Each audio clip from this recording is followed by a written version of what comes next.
Even when you feel low, you can still go. Even when you feel slow, you can still go. Even when there's no hope, you can still go. I never answer to no, man, I still go. Go, go, go, go, go. Kesepakatan 90% selesai. Real Madrid telah menyetujui semua yang dibutuhkan untuk bintang liga Premier senilai 75 juta pound sterling. Real Madrid berada di ambang mengamankan perekrutan besar lainnya karena laporan menunjukkan bahwa kepindahan Trent Alexander-Arnold ke raksasa Spanyol hampir tuntas. Menurut informasi terbaru yang diberikan oleh Sergio Lopez di AS, transfer dianggap sudah 99% selesai. Hanya tinggal pengumuman resmi yang tersisa. Selama beberapa musim terakhir, Real Madrid telah fokus pada peremajaan skuad mereka dengan pemain-pemain muda yang dapat menjadi tulang punggung tim untuk tahun-tahun mendatang. Skuad mereka saat ini memiliki rata-rata usia 27 tahun, yang mencerminkan perpaduan seimbang antara pengalaman dan pemuda. Sejalan dengan strategi ini, tidak mengherankan jika mereka mengarahkan perhatiannya pada Alexander-Arnold, pemain yang kontraknya dengan Liverpool akan berakhir pada akhir musim. Diskusi antara pemain dan Real Madrid dilaporkan telah selesai. Dengan semua rincian kontrak telah disepakati, klub telah menetapkan ketentuan gaji dan durasi kontraknya yang memastikan komitmen jangka panjang. Satu-satunya hal yang tersisa adalah pemain tersebut secara resmi berpisah dengan Liverpool sebelum merampungkan kepindahannya. Namun, Liverpool belum menyerah untuk mempertahankan bek kanan bintang mereka. Meski mengetahui keinginannya untuk bergabung dengan Real Madrid, mereka masih berusaha meyakinkannya untuk memperpanjang masa tinggalnya di Anfield. Pada bulan Januari, klub menolak tawaran apapun, termasuk tawaran sebesar 15 juta pound sterling dari Madrid dan memilih mengambil risiko kehilangannya secara gratis di musim panas. Pada tahap ini, semuanya bergantung pada sang pemain sendiri. Real Madrid telah melakukan bagian mereka, dan kecuali Alexander-Arnold tiba-tiba berubah pikiran, kepindahannya ke Santiago Bernabeu sudah hampir pasti. Dengan kesepakatan yang hampir tuntas, hanya masalah waktu sebelum ia secara resmi diperkenalkan sebagai pemain Real Madrid. To the system, I don't wanna be a slave. I've been doing shit my way, or the highway. And in the driveway is a nice range. Cause I grind through the climb, I invite pain. You'll never hear me, bitch, nah, I don't complain. Just gotta flip the switch and you can go and obtain anything you want, anything you need. Your mind's got the key ingredient, it's belief. They'll deceive with the negativity. Polemik Endrick dan Arda Güler di Real Madrid, satu bertahan, satu hengkang. Endrick dikabarkan akan tetap di Real Madrid, tetapi rekan setimnya Arda Güler sudah tidak lagi mempercayai manajer Carlo Ancelotti. Endrick dan Güler jarang mendapat menit bermain. Endrick masih menikmati karirnya di Real Madrid, tapi Güler mempertimbangkan masa depannya di Santiago Bernabeu. Menurut Sport, Arda Güler sudah tidak lagi mempercayai Carlo Ancelotti di Real Madrid dan mulai mempertimbangkan hengkang dalam kesepakatan peminjaman musim depan. Sebaliknya, Endrick sama sekali tak memikirkan untuk meninggalkan Los Blancos karena merasa senang dengan situasinya dan menghargai kesempatan untuk berlatih bersama beberapa pemain kelas dunia. Laporan tersebut menambahkan bahwa Inter Milan telah bertanya kepada Real Madrid tentang Güler.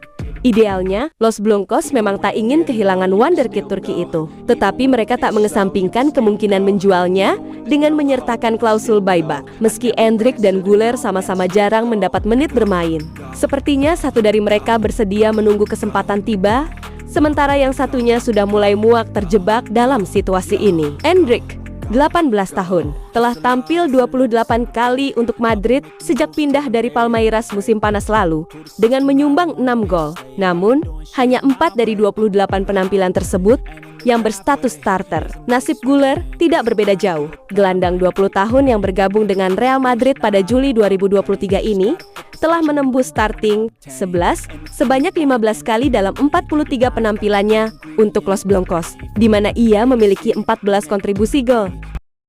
Even when you feel low, you can still go.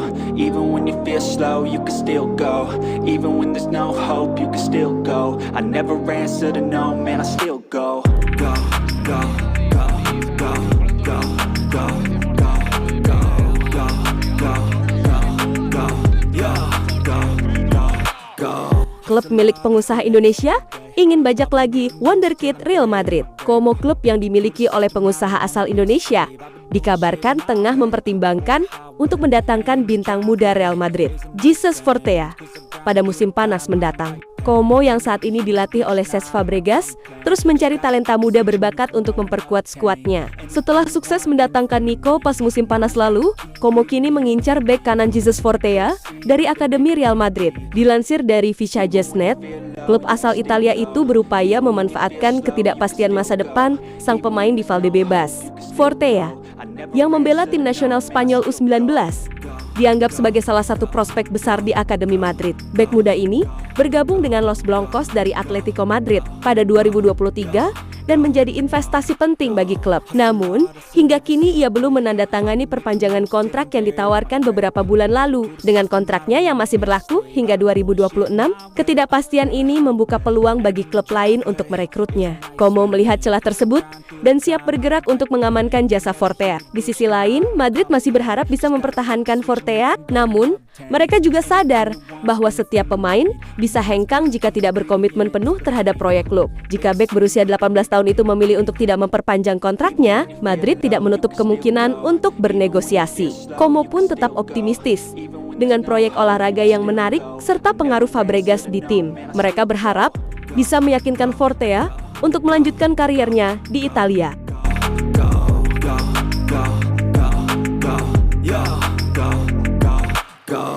Hustle hard, hustle every single day. I'll be making moves till I'm buried in my grave.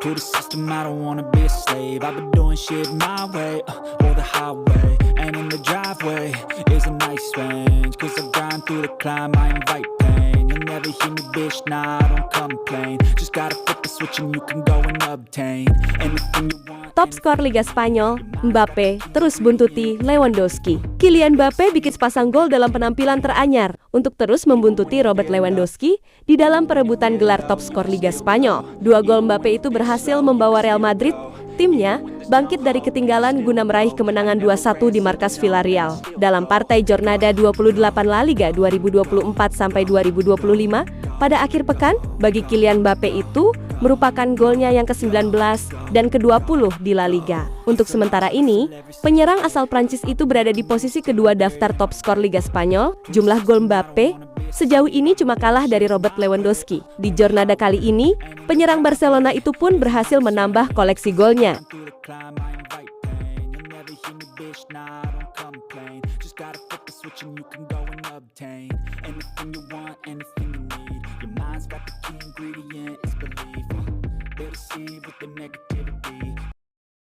Even when you feel low, you can still go. Even when you feel slow, you can still go. Even when there's no hope, you can still go. I never answer to Ancelotti yang akan menentukan posisinya Valverde. Fede Valverde adalah salah satu pemain paling fundamental bagi tim Real Madrid saat ini, dan dampak yang ia bawa ke lapangan, terlepas dari posisinya, merupakan bukti keserbabisaannya yang diandalkan Carlo Ancelotti. Bintang Uruguay ini telah menjadi andalan lini tengah Los Blancos sejak lama, tetapi minimnya pilihan berkualitas di bek kanan telah menyebabkan Carlo Ancelotti menempatkannya di posisi tersebut pada beberapa kesempatan akhir-akhir ini. Khususnya, pertandingan terakhir Valverde sebagai gelandang sebelum kemenangan atas Villarreal terjadi lebih dari sebulan yang lalu. Seperti yang disampaikan oleh AS dalam pembaruan terkini, kemampuan Fede Valverde untuk bermain di kedua posisi menciptakan dilema serius bagi Ancelotti saat ia merencanakan musim mendatang. Pemain Uruguay itu, bagaimanapun juga, adalah bek yang sangat andal, tetapi menempatkannya di lini belakang akan meninggalkan kekosongan di lini tengah yang sulit diisi. Namun, jika Valverde bermain di lini tengah, tiba-tiba akan ada celah di lini pertahanan, mengingat ketidakkonsistenan Lucas Vazquez. Namun, pelatih asal Italia itu jelas dengan pendiriannya mengenai situasi Valverde. Valverde akan bermain sebagai bek kanan pada malam-malam penting, tetapi ia adalah gelandang pertama dan akan tetap seperti itu untuk semua tujuan lainnya. Dalam jangka panjang, Real Madrid menganggapnya hanya sebagai gelandang, dan ia dapat kembali 100% ke lini tengah setelah Los Blancos mendapatkan kembali Dani Carvajal atau merekrut nama baru yang dapat diandalkan. Bagaimanapun, penampilan Valverde di Estadi de la Ceramica merupakan bukti atas apa yang ia bawa ke lapangan. Dalam 90 menit, pemain berusia 26 tahun itu menyelesaikan 83 umpannya, melepaskan 1 tembakan tepat sasaran, dan memenangkan 100% dari 5 duel darat yang dicobanya. Hustle hard, hustle every single day. I'll be making moves till I'm buried in my